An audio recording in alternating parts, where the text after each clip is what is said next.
RTI Live News. Ask for right.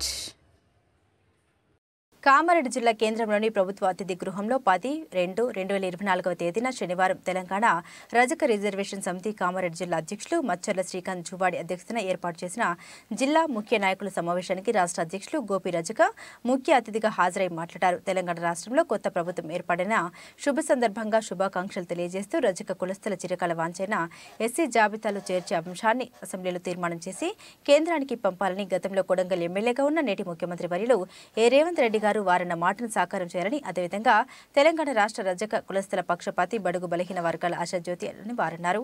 ముఖ్య నాయకుల సమావేశంలో జిల్లా సీనియర్ నాయకులు మాయాతరి జానకి, నర్సింహులు, సంగెపు రాజశేఖర్, జిల్లా ఉపాధ్యక్షులు దేమె అనిల్ కుమార్, పోలి శ్రీనివాస్, జిల్లా యూత్ ప్రధాన కార్యదర్శి రాజమల్ల రాజశేఖర్, లింబాద్రి తదితరులు పాల్గొన్నారు.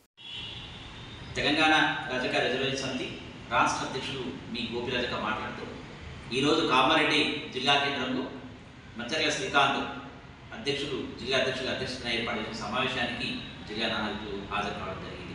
ఈ సందర్భంగా మరి గతంలో రేవంత్ రెడ్డి గారు 2016 టీడీపీ పార్టీ నుండి ఎమ్మెల్యే అభ్యర్థిగా ఆనాడు 2016 అసెంబ్లీ సాక్షిగా అసెంబ్లీలో మాట్లాడడం జరిగింది.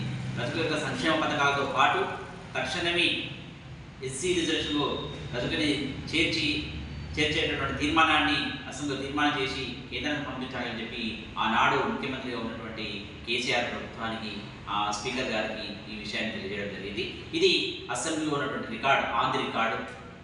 మరి ఈరోజు అదృష్టాన రేవంత్ రెడ్డి గారు కాంగ్రెస్ పార్టీ నుండి ముఖ్యమంత్రి వర్యులుగా నియమితులైన సందర్భంగా మరి వారే ఈరోజు ముఖ్యమంత్రి కాబట్టి ఆ రోజు అన్న తీర్మానాన్ని మరి ఈరోజు అసెంబ్లీలో తీర్మానం చేసి కేంద్రానికి పంపించాలని చెప్పి సందర్భం తెలియజేసుకుంటున్నాం. ఈరోజు ఆర్ఎస్ఎస్ కావచ్చు, బీజేపీ కావచ్చు, మరి రజకుని ఎస్సీ జాబితా చేస్తామని చెప్పి బీజేపీ మేనిఫెస్టోలో అర్థం కూడా పెట్టడం జరిగింది. అంటే మరి రజకుని ఎస్సీ జాబితా చేర్చడానికి అరువులే అని చెప్పి బీజేపీ ఆ పార్టీ సానుకూలంగా ఉంది. అదేవిధంగా ఆర్ఎస్ఎస్ పెద్దలు కూడా మేము కలవడం జరిగింది, వారు కూడా సానుకూలంగా ఉన్నారు. మరి మిగతా పార్టీలు కూడా మాకు మద్దతు ఇవ్వాలని చెప్పి సందర్భంగా తెలియజేసుకుంటూ మందకృష్ణ మాదిగ గారిని కూడా జాతీయ మాదిగ హక్కుల పోరాట సమితి జాతీయ అధ్యక్షులైనటువంటి మందకృష్ణ మాదిగ కూడా కలిసి వారు కూడా చెప్పడం జరిగింది. వారు కూడా కొంత సానుకూలంగా ఉన్నారు. త్వరలోనే మాఘ మహానాడు జాతీయ అధ్యక్షుడు కూడా కలగబోతున్నాం. కాబట్టి అన్ని పరిణామాలు దృష్టిలో ఉంచుకొని కాంగ్రెస్ ప్రభుత్వము ఈరోజు అసెంబ్లీలో తీర్మానం చేసి కేంద్రాన్ని పంపించాలని చెప్పి మేము ప్రధానంగా ఈ ప్రభుత్వాన్ని మేము కోరుచున్నాం.